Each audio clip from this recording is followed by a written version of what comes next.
Hello everyone, this is Sarah Starlight. I hope you're doing awesome and well this week. Welcome back to my channel. It has been a rainy time here in the Pacific Northwest, and if my eyes look a little red, it's because we have a bit of a pollen problem. Oh, allergies, yay. So the subject I want to talk about today is something that I had always dreamed misconceptions about before my transition. And really what I'm referring to is this persistent notion of being the submissive in a relationship. Even when I was listing myself on dating profiles, I would always list myself as more of the person who was expecting to be taken by the hand. And in many contexts, I was completely misusing the words submissive and dominant, and this really exposed how I would conflate roles in the bedroom with roles in a relationship.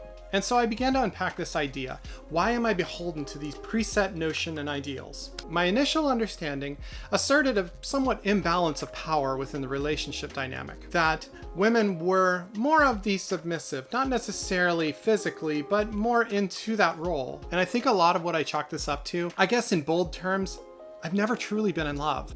And that's kind of a stark statement, but really what it did is qualify for me how I viewed the world through the lens of a relationship. And so in examining that lens, I started to look at where I would draw those sources and ideas from. The most obvious is media consumption. 99% of the media I consumed during my formative years really was heteronormative. And anytime I would see a queer character on screen, especially transgendered individuals, it would always be portrayed in a negative light, thus creating a firm foundation for a deep self-hatred of myself and who I was. You know, I would draw so many ideas of who I was and how I could express my femininity from the women that I hung around. It was so prevalent. All the women that I would go to school with always were kind of expecting that submissive role. They were almost making it a laughable joke because that's just the way that they were raised. And so when I would view that and see that, I would just take it as that's the way that things are. And really the most important one is my upbringing.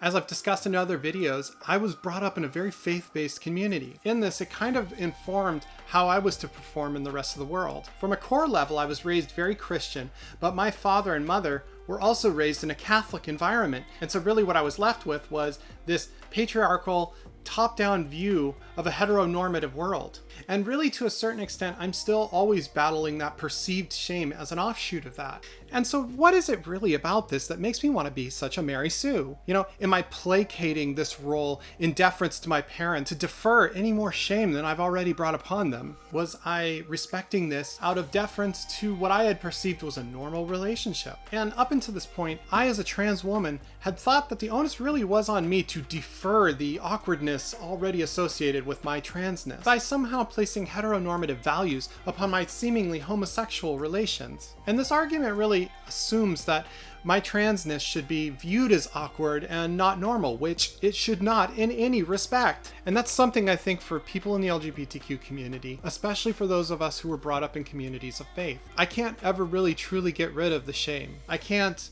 feel attractions to people that I feel attractions to without feeling ashamed of that. I can't put on a dress or kind of go out the door as myself without really kind of associating a heavy burden of shame based upon my upbringing and based upon what I had been taught. And yes, as the days go by, that gets less and less as I grow more confident in myself, as I am able to associate with others.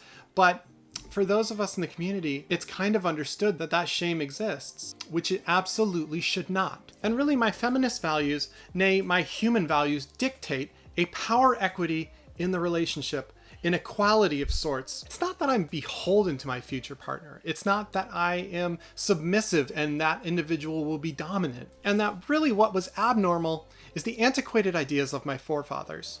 And so I began to think, what can I do to break these notions within myself? What can I do to smash through that glass ceiling? Okay, first, I can stop listing myself as relegated to this submissive role, thereby no longer conflating this idea of roles in the bedroom with roles in the real world. Okay, sure, easy enough. Second, I can start researching things. Okay, awesome. Google to the rescue. I can become a savant of the intricacies of feminist ideology and the dynamics that come with them. Sure, I can do that. Third, I can implement it all. I can look up all the things that would reinforce my feminist values and then start espousing them to others in my relations, thereby reestablishing a new power dynamic within our relationship. All three of these seem to be way easier than I thought. My goodness, I'm living an awfully fulfilled life. Not so. And you may be asking yourself, why should I care about this? Because it's too easy to educate yourself and implement the ideas of other individuals. This zealous naivete inherently reinforces harmful stereotypes within our community. And you may be asking yourself, am I noticing this in myself? And what if I want to be a submissive? Well, first of all, that's fine. Who you are, who you want to be is totally user definable.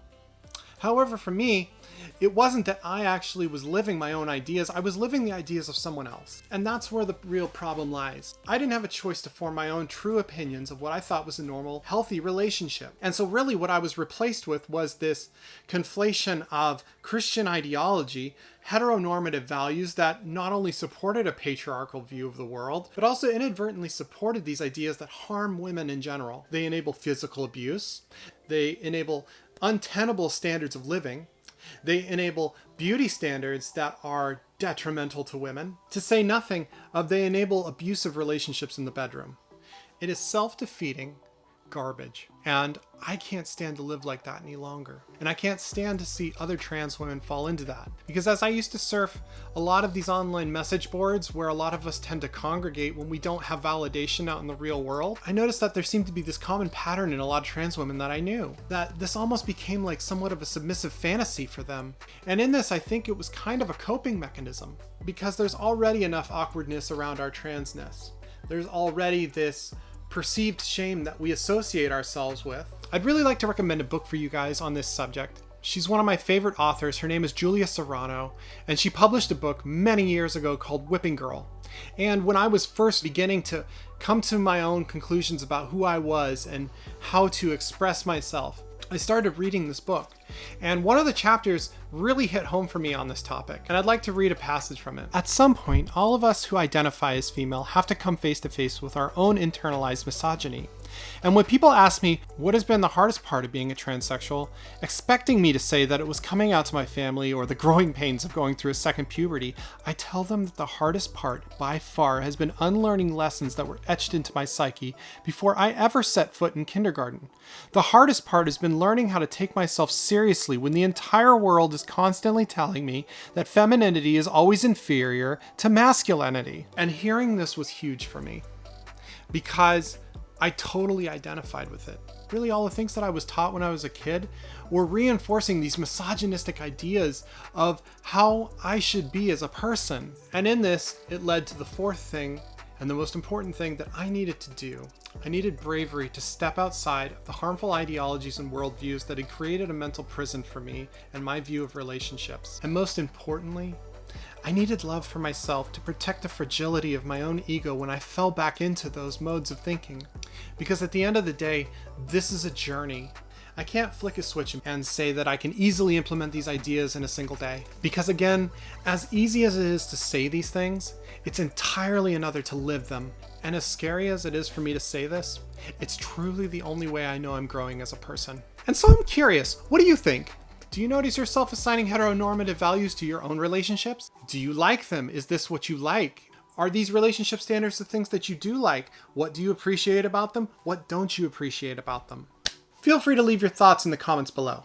I'm Sarah Starlight, and if you like this video, please consider subscribing to this channel. I hope you guys have a wonderful week. I hope you tell yourself you love yourself, and I will see you guys in the next video. Goodbye.